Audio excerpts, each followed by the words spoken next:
Estamos en Hablando de nuevamente, nos pueden encontrar en Facebook, en YouTube, en Mate Frío Producciones Audiovisuales. Hoy estamos con una invitada que es, vamos a hablar de escritura, vamos a hablar de lecturas también. Es Carla Curti, una de las grandes figuras de la literatura de la ciudad y de la provincia. Carla, ¿cómo te va? Hola, buenas noches, Café. Buenas Bien. noches. No sabemos si es noche, día, porque la gente que lo ve en cualquier momento. Puede ser, estamos en... Buen momento. Por ahí. Claro, es una especie de tiempo virtual. ¿Cuándo comenzaste, Carla, a escribir, a pensar que la escritura podría ser un medio de expresión de algunas cuestiones tuyas?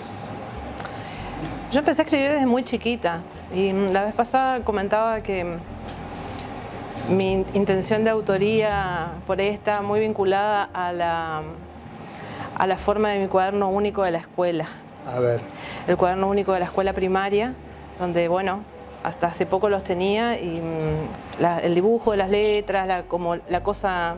¿Te gustaba el hecho de la escritura, sí, digamos, sí, y me costó, del dibujar, digamos? Sí, y me costó un montón. Me hicieron cambiar de lápices un montón de veces porque empastaba todo y una cosa así que me llevó tiempo. Pero le ponía mucho empeño, me gustaba, me llamaba la atención. Y cuando le tomé el ritmo a la escritura, que empecé a darme cuenta de que con eso podía decir, expresar cosas. O sea, que no era solo una imagen, un dibujo, sino también podía tener una profundidad semántica distinta. Sí, arrancó el tercer grado, el diario íntimo. Ajá. Y además escribía todo tipo de notitas y cartitas a mis padres para pedirle cosas o para excusarme de alguna macana. Era todo por escrito.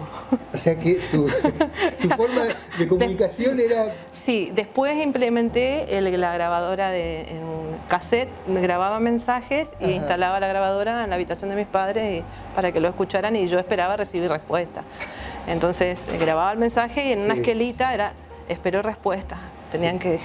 Bueno. ¿Y cómo te contestaban tus viejos? ¿También a través del grabador? En un tiempo me sostuvieron la gracia. Después ya me pegaron un levante. Tenés que hablar directamente. Claro, claro. Sí, sí. Y ahí, bueno, terminó la historia esta de dejar los mensajes grabados. ¿Ese momento de la escritura estuvo ligado a un momento de lectura? ¿Cuáles fueron las primeras lecturas o aquello que te impactó que tenía que ver con la escritura? Que por ahí... El recuerdo más antiguo que tengo en relación con lectura es un libro del increíble Hulk, sí. De quien creo que estaba enamorada además. Era un libro enorme que tenía una serie de letras y era para colorear. Pero, tengo el recuerdo de que me lo leían, yo coloreé ese libro y después yo iba pasando de memoria casi el texto, era muy chiquita. Y lo siguiente que creo que leí por mi propia cuenta, que también se lo robé a mis padres, es un libro de Susana Balú. ¿No sé, la ubicás? No. Escritora local también, sí, Susana Balú, sí. que hace poco sacó una novela, en Puerto de Embarque, y el libro se llama Corazón Galápago. Es un pequeño libro, pero fue una edición muy limitada. Se ve que la amistad entre Susana y mis padres le obsequia el ejemplar y yo me lo apropié. Sí. Corazón Galápago, que es un libro de aforismos, poético, ella es muy poética. Y eso sí fue lo primero que registro que leí para mí, todavía lo tengo el librito y cada tanto ¿Eso de alguna manera influenció la forma de escribir? O sea, digo, y acá ya doy una opinión, vos tenés una característica en la escritura que es de mucho juego con la palabra, con el sentido de la palabra, con el alcance de la palabra. Mi territorio es claramente poético para mí. Me muevo mejor ahí, me siento más segura y también tengo que decir que la narrativa me cuesta mucho. Me cuesta la narrativa, es algo que practico y me cuesta. Pero sí, con lo primero que me contacté básicamente fue con poesía. Y bueno. Sí, pero incluso con la poesía, Carla, vos sabés que hay un montón de poetas, digamos, hay poetas por ahí más literales, de metáforas más literales, y hay poetas que ponen en tensión la propia palabra, el propio decir, digamos, y que juegan con esa tensión, esa ambigüedad, eso inefable que tiene la palabra. Sí, lo inefable. Bueno, eso me llegó como un poquito más de grande, cuando yo misma empecé a preguntarme por la palabra, más allá del juego, ¿no? Con esta cuestión del lenguaje, de la comunicación, del puente, de qué hago con el significado, y el haber transitado un poco también en letras, ¿no? Entonces empezar a leer teorías sobre la palabra, sobre el lenguaje, me hizo pensar en un montón de cosas que por ahí yo las pensaba que eran como intuitivas o que eran del sentido común, y bueno, me llevó como a un lugar más reflexivo sobre eso. Y además me gusta el juego del meta poema o la metalengua, es decir, la lengua que trata de buscar respuestas sobre la lengua, o el poema que trata de buscar respuestas sobre el poema, como una cosa además de intento. Claro. Como decir, lo inefable es lo que yo sé que además no lo voy a concretar nunca, entonces sigue siendo como un pum, pum, pum, como el saltito.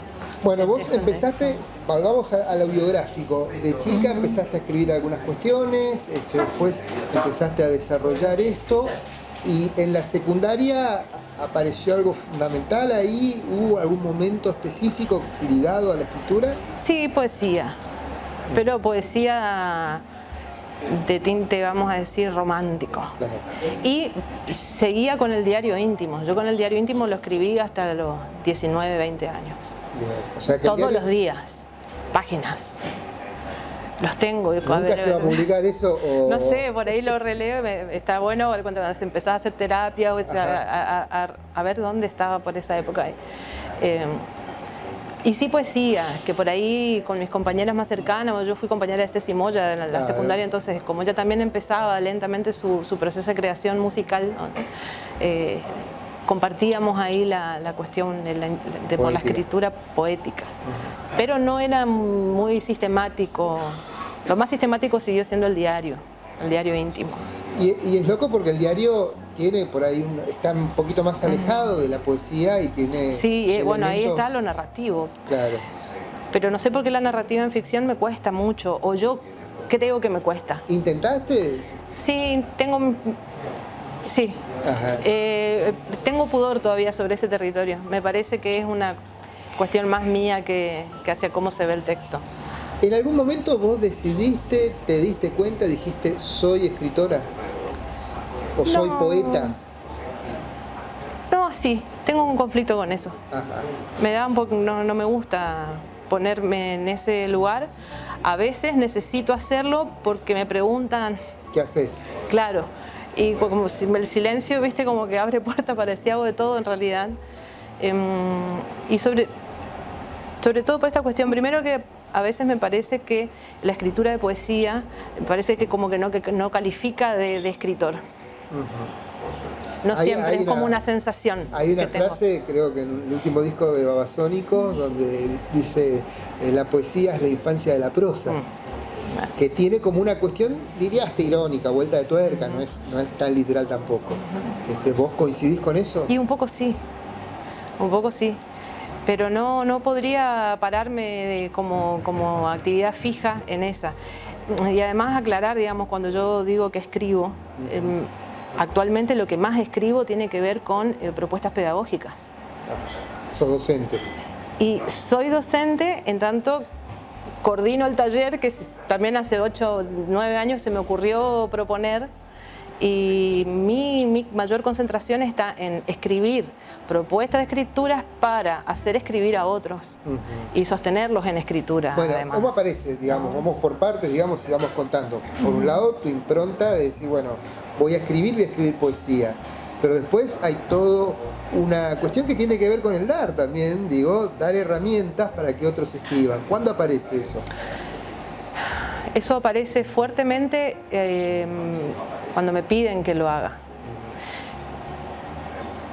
Pero estaba antes latente ahí. Sí. De chiquita jugaba mucho a la maestra también. Sí, eso sí lo hacía como juego. Entonces ahora también, bien revisando para atrás, digo, recupero eso y juego a eso también hoy. Claro. A la maestra. Transité talleres, un taller, pero no como... Transité como participante del taller, éramos un grupo, conformamos un grupo de personas que escribíamos, había uno que ejercía de coordinador, grupo Sones de Letras se llamó en un principio, después se llamó Grupo Barro. Algunos de ellos se dedican a la escritura poética, pero ejercen la docencia, licenciatura, investigación. Y ahí, bueno, vi un poco lo que es la dinámica del taller literario de producción. Ahí empecé a mostrar mis textos a un grupo, ahí empecé a escribir bajo consignas, bajo pautas, a revisarme, a aceptar también la devolución del otro, que esa fue como una parte muy interesante de aprender. A veces uno no quiere que le digan nada. Claro, porque ahí aparece el ego también, digamos. Claro, ¿no? pero a mí esa parte fue la que no me gustó. Ajá. Cuando el lugar se vuelve una competencia de egos y en lo que realza no es el texto o el aprendizaje, sino el ego, yo ahí no puedo jugar. Estuve 1 año y pico, 2, hicimos... Claro, pero ¿cómo recibís la devolución de otra lectura sobre tu propio texto? Hoy por hoy la recibo de manera muy distinta. Hoy me encanta recibir. Ajá. Y la tomo como tu punto de vista, tu lectura. Muchas veces me sirve para releerme desde otro lugar, otras veces me sirve para delete, otras veces me sirve para confirmar y decir, bueno, está bien que no te guste, a mí me encantó. Aceptar mi propio texto también fue para mí un enorme trabajo. Enorme trabajo. Me costó mucho leerme a mí misma con placer. Y el día que lo hice, lloré y dije, esto es muy bueno, esto está bien. Ahí ese fue como un clic. Y empecé a escribir, ya ahí armé el archivo, vamos a decir, donde empecé a escribir ya no pensando en la expresión de mi propia intimidad, digamos, sino para una afuera, pensando en que otro lo iba a leer, en que otro lo iba a recibir. Suele pasar que en general la poesía o los poetas que se inician tienen como eje sí mismos, sus sentimientos, como que hay una cuestión muy directa entre la sensación que tengo y lo que escribo, ¿no? Y a veces justamente eso está faltando el distanciamiento de esa emoción con la escritura. ¿Vos cómo te ubicás en ese punto, digamos? Porque la pregunta en criollo sería, ¿sobre qué escribís? Es un ejercicio. Ajá. Pero escribo sobre lo que tengo ganas. Sí. Eso puede ser mi estado de ánimo. Actualmente estoy haciendo un ejercicio de observación botánica, entonces escribo sobre eso, sobre la planta, el bichito en la planta y además qué me pasa a mí con ese bichito en la planta. Singularizar esa cosa cotidiana que por ahí automatizamos, ¿viste? Y decir, bueno, todos los días está ese bicho en la planta, pero salgo y lo veo de nuevo. Pero en general escribo sobre todo y también mucho juego sobre la propia lengua. A veces hablando del mamón, pero lo que me estoy preguntando en realidad es otra cosa. Ajá. Entonces, ahora el último proyecto que lo estoy publicando en el blog se llama El Patio de la Siesta. Ajá. Bueno, ahí vamos a la última parte ya que tiene que ver la expresión poética a través del blog. El blog, ahora está cumpliendo, internet, ¿no? Está cumpliendo una década el blog. La Hermana Limada se llama el blog para la gente. La Hermana Limada, sí, la Hermana Limada está cumpliendo ahora una década. Y fue un ensayo para publicar, para hacer la experiencia de publicar. Todavía no había impreso. ¿La Hermana Limada fue un alter ego? La Hermana Limada me bautizó mi hermana. Ajá.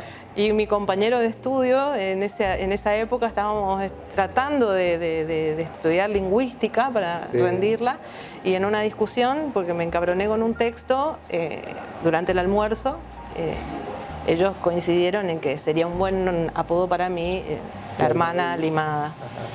Y me desafiaron a usarlo como nombre para publicar, y ellos me desafiaron a que empezara a decir todas mis inquietudes teóricas divergentes en un blog. Y bueno, así nació como un chiste, como un juego, y ahora bueno, está cumpliendo 10 años. Hay mucho texto ahí, es texto que está subido específicamente al blog. Claro. No es texto que yo lo edito, que yo trabajo, es inmediato, es instantáneo, es espontáneo. lo trabajo ahí, lo escribo ahí, me sirve para jugar mucho con la imagen, por ahí saco algunas fotos, tomo alguna fotografía, me gusta, y en algunas oportunidades comento algo en relación con algún otro poeta, pero básicamente es producción personal. Carla, nos queda muy poquito tiempo. Okay. ¿Se puede enseñar a escribir? ¿Se puede enseñar a escribir poesía? ¿Se puede enseñar a escribir relatos? Se puede intentar aprender, más que enseñar, se puede intentar aprender. Para mí la ronda es eso, intentar aprender a alfabetizarnos en ronda juntos. Si todos escribimos porque pasamos por la escuela, tenemos herramientas básicas, y bueno, cuanto más conozcamos la lengua y las posibilidades, no solo las restricciones, en realidad lo que adquirimos es una herramienta para hacer lo que queremos, lo que queramos hacer, lo que queramos escribir. Las rondas de escrituras para mí son eso. Y por otra parte, ¿qué significa publicar? Un puente, un diálogo. Para mí la escritura es una forma de relación. Si no, cae en el vacío. Aunque se quede quieto por un momento, una vez que lo publicaste y lo soltaste, en algún momento pasa por otro ojo y genera cosas que a lo mejor uno nunca se entera. Pero una vez que salió ya es un vínculo. En algunos casos es recíproco, recibís respuestas, recibís otras voces, o a veces en diferido. Cuando lees escritores que ya no están ahí, están hablando con vos. Entonces para mí la escritura es eso, y la publicación tiene que ver con esto, con un diálogo fuera del acá adentro. Muchas gracias, Carla. Gracias a vos, Café. Carla Curti, aquí en Hablando de, nos reencontramos en algún momento en estos días, en algún lugar, en alguna red, puede ser Facebook, puede ser YouTube, en Mate Frío Producciones Audiovisuales.